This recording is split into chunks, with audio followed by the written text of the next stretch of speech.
warahmatullahi wabarakatuh. Bismillahirrahmanirrahim. Alhamdulillahirabbil alamin wa bihi nasta'in ala umuri dunya waddin. Assalatu wassalamu ala asrofil anbiya'i wa mursalin sayyidina wa maulana Muhammad wa ala alihi wa sahbihi ajma'in. Bismillahirrahmanirrahim. Allahumma aftah alaina hikmataka wansur alaina min khazaini birahmatika ya arhamar rahimin. Allahumma rabbi shrahli sadri wa yassirli amri wahlul 'uqdatam min lisani yafqahu qawli. Allahumma aftah lana min abwabil ilmi wa la tu'assir lana fi laili wan nahar. Innaka ala kulli syai'in qadir. Assalatu wassalamu alaika ya sayyidi ya Rasulullah wal biyani falatilati adrikni. Allahumma bihaqqi Yusuf wa bihaqqi Daud wa bihaqqi Sulaiman wa bihaqqi Musa wa bihaqqi Isa wa bihaqqi Sayyidina Muhammad Rasulullah sallallahu alaihi wasallam. Allahumma rzuqna ilman nafi'an wa fahman wasi'an wa askina syukran katsiran wa tulaban katsiran bi rahmatika ya arhamar rahimin. Allahumma lakal hamdu wa minkal farju wa ilaikal mustaka wa bikal musta'an. La haula wa la quwata illa billahi. Bersyukur kepada Allah dengan mengucapkan Alhamdulillahirabbil alamin. Bersalawat kepada Rasulullah dengan mengucapkan Allahumma sholli ala sayyidina Muhammad wa ala ali sayyidina Muhammad.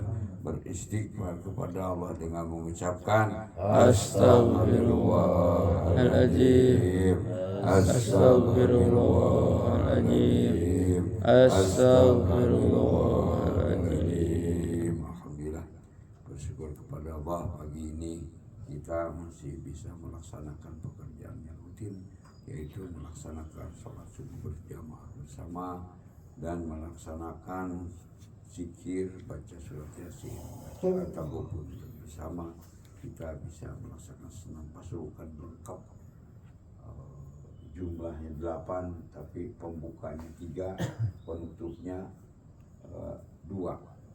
Ini supaya diketahui bahwa sesungguhnya ini merupakan perjalanan hidup yang panjang. Perjalanan hidup yang panjang, menyambung generasi saya pada generasi berikutnya. Perjalanan hidup yang panjang, dikumpul, ditampung sama saya. Cuman ingin bagaimana setelah pengalaman ini terhimpun, pengalaman ini terkumpul, pengalaman ini pemahaman dan pengertian dan terkumpul supaya menjadi satu pelajaran yang mudah bisa dipelajari.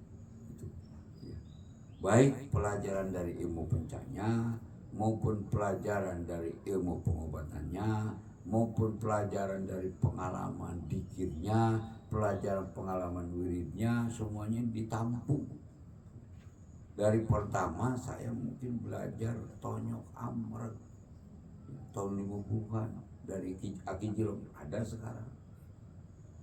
Sampai belajar bagaimana tonyok sabelah, belum tentu dari Kijilong. Tonyok sabelah belajarnya dari Kang Ujang Narui, Kang Asep tahu yang sabelah, karena di Cimahi dulu hanya diajarkan tonyok amrek dan tonyok pasangan. Yang sabelah di Kang Ujang Narui. Siapa Kang Ujang Narui itu? Putra Ki Ahmad. Siapa Ki Ahmad? Lerehan dari Cimande. Jadi panjang ditampung sama saya. Bagaimana tak ilmu ngecer ditampung, bagaimana ilmu talek ditampung. Bagaimana saya di Cimande, selama di Cimande suka merenung, tafakur, mengagumi di zaman itu. Di zaman itu, zaman saya kecil, kalau jalan itu dari Talang, jalan dari Talang sampai berikut nanjak sedikit, pasarean nanya sedikit, ke belah kiri kelihatan masjid besar. Itu jalan belum diaspal. Itu udah terdengar tongeret kalau sore. Hawa udara Gunung Gede itu berasa, kabut udah berasa. Hawar-hawar orang pujian. Ya pujian kayak la ilaha illallah, kayak begitu banyak pujian yang dilakukan mau menjelang sholat maghrib. Hawar-hawar terdengar. Nah itu menjadi kesan dan ingatan, kesan dan pengalaman. Oh, di sini tuh saya terkesan. Ada yang di Juk yang paling saya suka, paling saya cinta.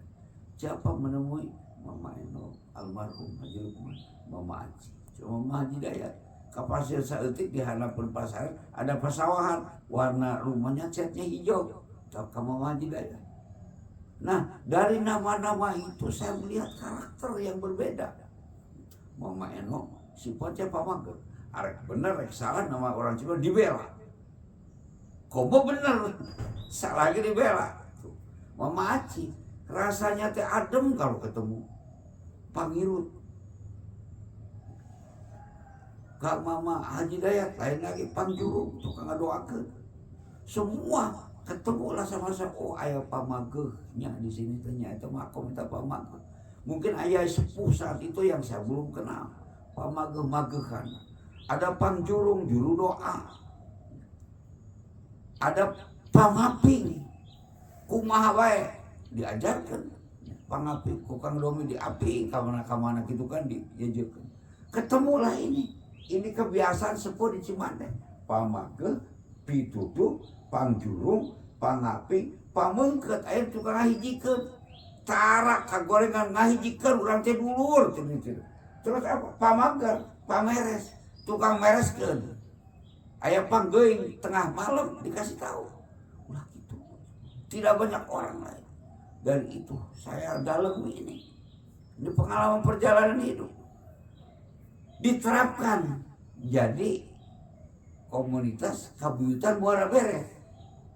Tapi ketika saya mau bikin senam pasukan, ini senam hijaiyah sudah selesai. Saya ingin masih ada yang kurang bisa tertampung nih. Kurang tertampung, maka dibuat senam pasukan. Senam pasukan apa judul-judulnya supaya memudahkan. Nah, maka diambil nama ini jadi senam pasukan. Kebetulan tepat. Kahiji mau pamageh kusada tuhnya. Kedua apa pituduh? Pituduh apa? Illallah. Tuh wirid para wali di Cirebon. Pengalaman saya di Cirebon. 8 tahun bolak-balik ke Cirebon, kalau jam 12 sama itu. Wiridnya, wirid pituduh. Pangjurung, nah, dihijikan jeung ambrek pangjurung. Dalam perkara ini hati-hati, jangan sampai juga kelewatan kenceng. Dikhawatirkan sekarang ini yang menjaga kita mah supaya jangan jadi kejelekan. Dikhawatirkan ayah yang dikritisi terlalu sampai pingsan-pingsan hanya menyebutkan la ilaha. Nah, biar jelas saja. Memang perintahnya saya diajarkan dalam Qadriyah Naksabandia itu. Walaupun saya tidak dibean, tidak masuk ke dalam kelompok itu, tapi saya akrab dengan Abah Ano. Abah Ano menyampaikan, yaitu ketika mengucapkan la ilaha illallah harus jelas. Itu dari pengalaman, dari ngaji itu. Pertama lagi kecil, la ilaha illallah, la ma'budu illallah, la ilaha illallah mawjuda, la ilaha illallah hayyul baqi la yamut. Tidak ada yang wajib ibadah hanya kepada Allah 3 kali. Tidak ada yang wujud hanya wujud Allah. Tidak ada yang abadi hanya abadinya Allah. Maka 3 kali tonjok amal dibuat. La ilaha illallah. La ilaha. Yang pertama dalam hati disebutkan tidak ada yang wajib ibadah hanya kepada Allah. Yang kedua tidak wujud, hanya wujud Allah. Yang ketiga tidak ada yang abadi hanya abadi Allah. Terus 5 kali. Agak cepat sedikit tengah-tengah. Bukan cepat, masih pelan. La ilaha illallah. Itu dibagi, diubah berulang-ulang, semua ibadah isinya itu. 1, mengagungkan Allah yang pertama. Memuji Allah. Yang kedua, cinta, hanya cinta kepada Allah. Yang ketiga takutnya takut kepada Allah. Yang keempat malu izin era hanya era kepada Allah. Yang kelima harapan hanya digantungkan kepada Allah. Maka la ilaha illallah. Pak, harapan hanya kepada Allah. Yang terakhir tiga tutup lagi. Kalau kita mati yang diharapkan di bawah apa? Tidak ada tobat qabla maut. Kedua adalah iman. Ketiga husnul khotimah. Lahir yang ketiga. Jadi itu ada yang dimaksud. Kenapa begitu?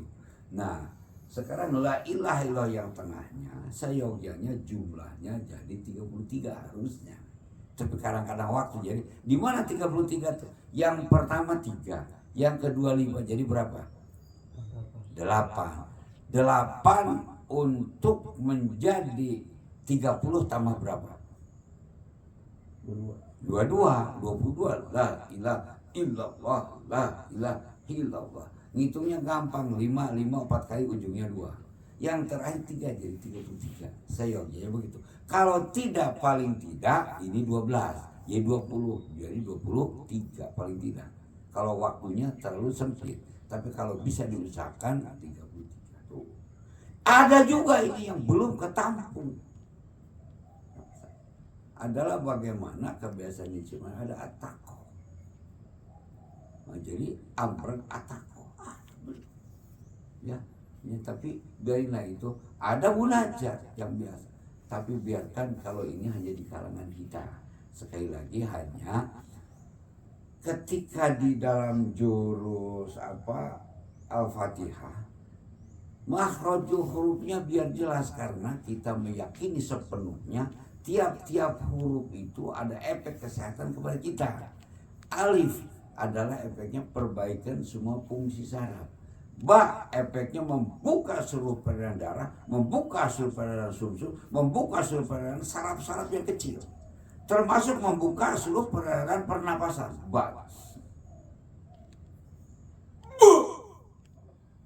ke dalam dadanya. Nah biasa kamu melakukan lebih banyak kepada dada karena tarikannya mungkin ke paru-paru. Tapi kalau kamu ke atas, ke kepala kalau itu. Lain-lain ke lepas. Itu kosong salah. Jadi kalau tidak ke dalam ke dada adalah ke kepala. Baknya itu mendorong ya, peredaran darah yang ada di kepala. Tak lidah kita neken gigi bagian dalam kan. Tak tulang tengkorak kita ini kalau terapi ini waktu kita jurus panggil ini tekan ini membuka. Jadi terjadi sirkulasi udara ke kepala. Kalau ditekan dari dalam mendorong karena elastis nendang dia membuka. Sama dari dalam dari luar sama membuka. Kayaknya kebalikan. Nah, itu membuka supaya peredaran darah yang dari dalam didorong ke kepala, yang dari luar masuk ke kepala. Terjadi sirkulasi udara ke kepala. Itu untuk 3 fungsinya. Menghindari penyakit yang paling berat, vertigo. Liur, bumi alam asa, non, miring, liur, vertigo. Atau kalau peredaran darah yang tidak sampai ke kepala, bukan vertigo, apa namanya? Migren. Lihat jangan, atau darah tinggi atau darah rendah. Jadi tiap-tiap huruf itu ada efek kepada kita. Karena itu ketika baca Fatihah, Alhamdulillahirabbil alamin, ain menenangkan. Biar jelas, tidak ada lagunya tapi jelas hurufnya supaya itu masuk menjadi kesehatan kepada kita. Ketika jurus ada pamungkas bersama. Jadi biar jelas alif lam mim ya, supaya huruf itu masuk ke dalam. Maka dari itu doa yang terakhir ketika megang dada yang Fatihah tahan supaya masuk ke dalam hati. Kalau yang alif lam mim tahannya apa? Allahumma bi barokati bi karomati bi mujizati Quran. Kalau mau ngejah ahrofil pun mudah-mudahan karena ada pengalaman, saya pengalaman dan yakinnya guru saya ini begitu keadaannya, katanya begini, Dari pengalaman itu, kata guru saya itu di usia sampai udah dewasa hampir mau 20 belum bisa baca Quran. Ada salah seorang guru tiba-tiba begitu di mandian, tiap nyelam dia sampai baca huruf-huruf Quran itu begitu 44 7 kayak kita hijaiyah betul, tiba-tiba jadi bisa baca Quran kayak baca Quran. Nah, ya kita mah nggak sehebat itu karomah seseorang. Jadi itu ilmu laduni. Paling enggak barangkali dengan ini barokahnya, karomahnya dan mujizatnya Quran kepada kita. Maka diteruskan kita ini yang ada di dalam senam surga ada dua yang sama. Inna nahnu nazzalna dzikra wa inna lahu lahafidun. Terus dalam yang ada Nabi maka sedang 1001 hari kewajiban penduduk di sini mau mengasep, mau mengenang, mau ini penduduk di sini yang merasa penduduk ini kewajibannya karena supaya dapurnya sama, setunya sama, baca salawat ya Sayyidi ya Rasulullah ya Sayyidi ya Rasulullah 1000 kali. Awalnya lengkap kan dibacakan dalam awal tadi as-salatu wassalamu alaika ya Sayyidi ya Rasulullah khud biyadi khalat hati hadis 3 kali. Terus ya Sayyidi ya Rasulullah ya Sayyidi, ujungnya juga sama ditutup dengan as-salatu wassalamu alaika ya Sayyidi khud biyadi. Itu kewajiban. KTP-nya orang sini itu. Arahkan kepada diri kita dan arahkan kepada kepentingan kita semua, mudah-mudahan tempat ini jadi tempat yang barokah. Saya berulang-ulang karena ini tidak dikontrol tapi biar sadar sendiri. Itu hanya seperempat jam tidak lama. Kalau mau aset jangan dilepaskan doa la ilaha illa anta subhanaka inni kuntu minadz dzalimin. Cuma 112 baru lu panggil bisa, jangan dilepaskan. Karena dia di situ, warisnya di situ, dimudahkannya di situ. Mudah-mudahan dibarokahkan hidupnya juga di situ. Mudah-mudahan menjadi penolong dalam hidupnya juga. Mudah-mudahan penolong di alam kuburnya juga. Mudah-mudahan penolong di alam hisabnya. Mudah-mudahan sampai ke pintu sampai ke Talaga Al-Kausar, tempatnya Talaga Kanjeng Nabi untuk orang-orang masuk surga mandi dulu itu, mudah-mudahan sampai ke surga. Dengan itu bagiannya itu. Tapi kita secara keseluruhan coba baca. Ya kenapa atakoh itu ya mudah-mudahan kamu dengan atakoh terangkat. Ataukan orang lain tiap hari mudah-mudahan terangkat, enggak sembarangan. Karena ini dirancang sedemikian rupa, saya ingin ini menjadi satu. Jadi ginilah, ada akademi, ada perguruan tinggi, ya institut. Itu diambil dari teori di masyarakat. Ahli bambu kalau bikin ini, nah kita ini nggak usah perlu dijadikan kayak macam bukan akademisi namanya, satu teori yang pas sesuai dengan pelaksanaannya. Tapi ini teori yang langsung bisa dipraktekkan. Karena saya menganut 3 pok, pek, prak. Pok ucapkan, ngobrol nih, kan mengucapkan. Pek lakukan apa yang harus. Prak hasilnya ada, lihat hasilnya ada, pasti hasilnya ada. Sekarang pun harusnya udah bersyukur, sekarang pun hasilnya terlihat kan. Dibanding kita awal di sini mengenang kekalbekan, malah dulu masih Saadi sendirian di sini, sekarang udah begini banyak orang. Dengan biayanya juga begitu melimpah. Bukankah ini patut disyukuri? Bukankah ini menjadi satu keberkahan? Terus tidak ada salahnya kita membacakan salawat. Untuk apa salawat itu? Ya mudah-mudahan diampuni segala dosa kita semuanya. Mudah-mudahan ditolak segala bala yang akan tiba. Mudah-mudahan semuanya diangkat derajat dan berkah tempat ini. Billahi taufiq wal hidayah. Assalamualaikum warahmatullahi wabarakatuh. Waalaikumsalam.